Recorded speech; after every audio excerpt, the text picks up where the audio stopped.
4 Notícias. Oferecimento Unimar, Universidade de Marília. Taust faz toda a diferença. E Menin Engenharia. Destaques que você confere a partir de agora. 4 Notícias, a informação para você. As manchetes em nome de Unimar, Universidade de Marília. O seu futuro profissional garantido. Reforma previdenciária continua provocando amplo debate. Também começa a Operação Carnaval da Polícia Rodoviária desta quinta-feira. O Acordo Coletivo do Comércio. Hoje, o nosso convidado é o presidente do Sindicato do Comércio Varejista, Pedro Pavão, que vai dar a versão do sindicato com relação ao não fechamento do acordo até agora. Continua greve dos docentes e funcionários da Unesp por atraso no pagamento de salário. Também você estará conferindo Carnaval. É tradicional no período carnavalesco, o rebanhão da Igreja Católica em Marília. E ainda, como destaque, vamos também abordar expectativa para o mercado de trabalho. Sai nova estatística do IBGE indicando que o desemprego aumentou. A partir de agora, 4 Notícias, a informação para você.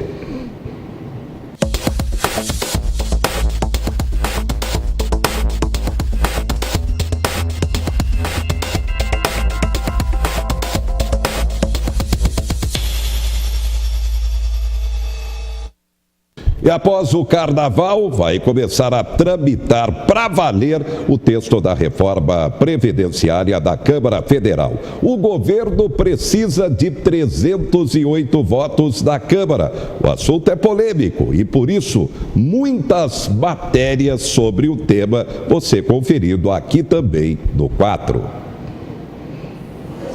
Durante a posse do novo diretor-geral brasileiro da Itaipu Nacional, o general Joaquim Luna e Silva, o presidente Jair Bolsonaro disse que é possível que os parlamentares façam alterações na reforma da Previdência. Não temos a menor dúvida que o parlamento fará as correções que têm que ser feitas, né? Porque, afinal de contas, nós não somos perfeitos e as propostas têm que ser aperfeiçoadas e, mais do que tudo, nós contamos com o patriotismo e com o entendimento do parlamento para que nós possamos, de fato, uma reforma da Previdência, porque, caso contrário, economicamente, o Brasil é um país fadado ao insucesso.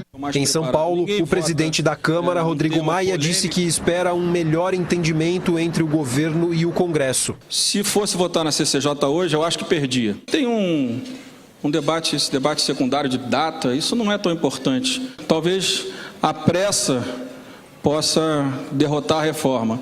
Aqui em Brasília, o secretário especial da Previdência, Rogério Marinho, começou a se reunir com as bancadas partidárias e temáticas para tirar dúvidas e preparar o caminho para as votações. Entre eles, os ruralistas, o PSD, o PSDB e o PR.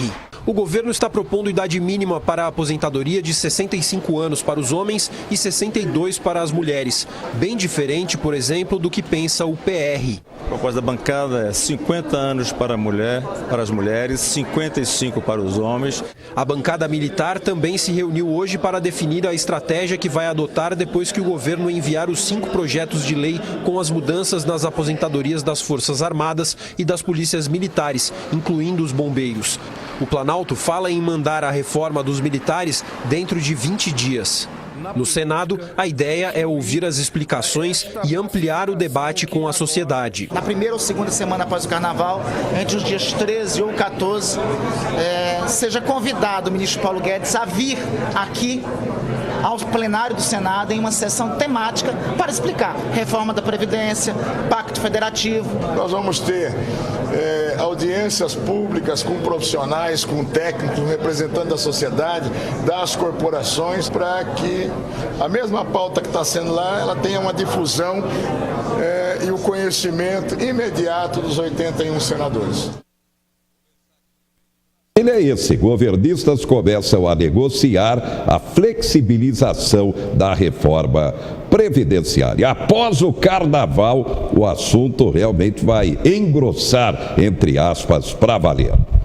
Até agora não foi fechado o acordo coletivo entre Sindicato dos Comerciários e Sindicato do Comércio Varejista. A data base é setembro. Esteve aqui ontem Mário Herrera, presidente do Sindicato dos Comerciários, dizendo que o Sindicato do Comércio Varejista está travando esse acordo e criticou inclusive o presidente Pedro Pavão.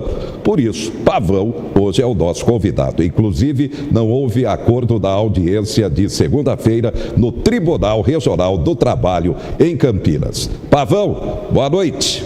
Muito boa noite. É uma alegria muito grande voltar a esse programa e falarmos de assunto muito importante e interessante. Qual é a posição do Sindicato do Comércio Varejista, inclusive com relação às críticas de Mário Herrera? Bom, eu lamento profundamente o comportamento dele, até porque ele falou, aliás, não devia ter falado, ele só falou tudo errado, mas o tempo muda, nós estamos vivendo atualmente mudanças que temos que acompanhar, são mudanças de lei e as leis têm que ser respeitadas, e pelo que a gente está ouvindo e ouvi ele falar, lamentavelmente não está acompanhando a evolução dos tempos. Nós temos a necessidade de fazer uma convenção. Essa ida das duas entidades, ir a Campinas, e lamentavelmente ele disse que eu não apareci lá, que eu fugi, eu estava em São Paulo, na Federação do Comércio, numa reunião que começou às 4h30, naturalmente eu não poderia estar em Campinas no mesmo horário. Estava lá meu vice-presidente, o Eduardo Cavacami, e estava lá naturalmente representando, no caso, a nossa advogada, a doutora Daniela Marinho, que dignamente respeitado o nosso sindicato naquele momento, respeitavam, e com certeza responsável também pelas decisões, mais decisões por parte do departamento jurídico do que da minha pessoa. A minha pessoa, como presidente do sindicato, eu tenho que aceitar aquelas novas leis que aí foram implantadas e que o nosso departamento jurídico é que leva com carinho. Quanto a ele ter ido para lá, eu não pude ir, não pude ir naturalmente, mas estava muito bem representado. Diria você que não houve o acordo, mas não houve um acordo porque ele entende de que o passado é uma história. Vou tentar explicar. Nós somos presidente do Sindicato do Comércio Varejista, mas antes disso eu sou empresário. 60 anos comerciante no mesmo lugar, enquanto que o presidente do Sindicato dos Empregados, pelo que eu sei, ele não deve ter carteira de trabalho. Eu tenho, e todos os nossos empresários com certeza mantêm o mais importante de tudo, os empregos na nossa cidade. Lamentavelmente existe um desemprego, mas não é culpa dos empresários, isso ainda é mais uma responsabilidade do governo, uma responsabilidade do sindicato não bem organizados para que volte a termos mais emprego. Então, a realidade é uma só. Hoje, por exemplo, a nova lei não obriga o sindicato patronal de descontar o salário dos empregados e passar de mão beijada para o sindicato dos empregados, que era feito antes da lei. Antes da lei acontecia isso. Nós tínhamos que descontar 2%, 1,5%, 1,3%, aquilo que era determinado de acordo com a legislação, com a convenção. Nós descontávamos o empregado e mandava para o sindicato. E os empregados, sentadinho ali na cadeira, recebia milhões de reais arrecadados do nosso comerciante, do nosso comerciário. Tirava esse dinheiro e mandava para o sindicato. Aí eu faço uma pergunta: esse dinheiro vai para onde depois? Uma pergunta. Nessa nova lei, a lei trabalhista, faz com que nós não somos obrigados mais a descontar, a não ser que o próprio empregado autorize por escrito a responsabilidade de descontar do seu salário e passar para o sindicato dos empregados. Os empregados já ganham poucos, mas custa caro. ganha um pouco e custa caro, porque esse salário descontado dele todos os meses, 1,5%, 2% desse salário, e vir para o sindicato dos empregados, não existe mais, Mário. Isso não pode mais. Homologação, o sindicato, aliás, a lei trabalhista não faz mais, não é obrigado a fazer isso. Essa insistência sua para que nós façamos ou seja, a mudança, podemos aplicar a nossa convenção, é humanamente impossível. Você está sonhando. Nós precisamos entrar para uma realidade. A realidade é atual. A lei, você disse que não respeita a lei. Você disse que os empregados do comércio, principalmente do supermercado, trabalham 24 horas por dia. Você pode ter certeza que você mentiu, falando, eu tenho isso gravado. Você disse que isso não existe. Os empregados que trabalham, por exemplo, vamos falar lá no Cavacame, no Talce, qualquer outro do nosso comércio, principalmente do supermercado, onde o número de empregos é muito maior, eles têm 3 turnos, eles estão trabalhando honestamente, recebendo o seu salário, e você não aceita uma nova mudança para que eles possam receber esse aumento. É a sua decisão. A sua decisão é irreversível, só que a nossa é a lei. Enquanto tiver ou manter essa posição, nós não vamos ter uma convenção. Essa é a verdade. O senhor acredita ainda na possibilidade de um entendimento, de um acordo, antes de se ter a decisão, a possibilidade de uma decisão final na justiça? Eu acho que o bom senso tem que prevalecer. Ele tem que respeitar. Se ele respeitar a lei, e é isso que nós queremos, e nós temos um departamento jurídico, ele também tem um departamento jurídico. Se nós respeitarmos isso e o bom senso prevalecer, nós temos que fazer a convenção. A convenção é interessante para os empregados, é interessante para os empresários, é importante para os contabilistas, isso é importante para os 2 sindicatos.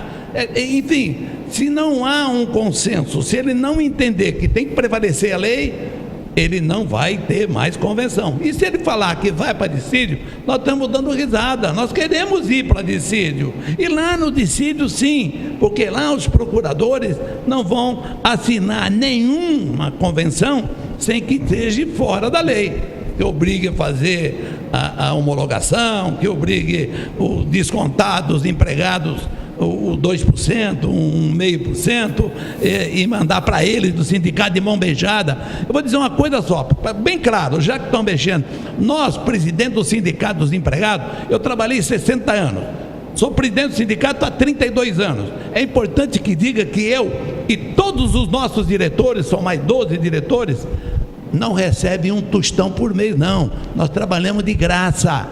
Nós não temos dinheiro nenhum, diferente do que acontece no sindicato dos empregados, que são todos bem remunerados, muito bem remunerados, e ficam sentadinhos ali. Aí eu pergunto, senhor presidente, o que é que o senhor faz para ajudar os comerciários? O que é que o senhor faz? Eu quero saber o que o senhor faz. O senhor entrega lá, na época das aulas, uma bolsinha com um caderno, com lápis, com isso tudo. O senhor comprou 30 mil casas, o senhor construiu 30 mil casas, mas eles têm que pagar, e quem fez isso foi empresas. Naturalmente essas empresas vêm da Caixa Econômica Federal o dinheiro. Não é o seu dinheiro, não. Naturalmente pode vir um dinheiro, mas eu não sei o que é, não entendo o que é isso aí. Lamentavelmente, há necessidade de mudança, e o senhor entender de que nós temos que fazer uma convenção de homem grande, de gente que trabalhe, gente que enfrenta do dia a dia para abrir uma empresa, manter os empregados, pagar os tributos todos,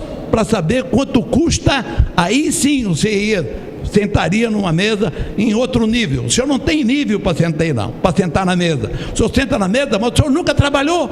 Faz 30 e tantos anos que o senhor está no sindicato de empregados. O que é que o senhor fez até hoje? Nada. O senhor nunca trabalhou. O senhor sempre aparece na época da convenção, ou entregar o caderninho, ou inaugurar um núcleo habitacional. Mas eu quero saber, para os comerciários, o que é que o senhor deu de benefício, para que ele possa realmente... Eu conversei com um empresário, com um comerciário ontem, na frente de um supermercado.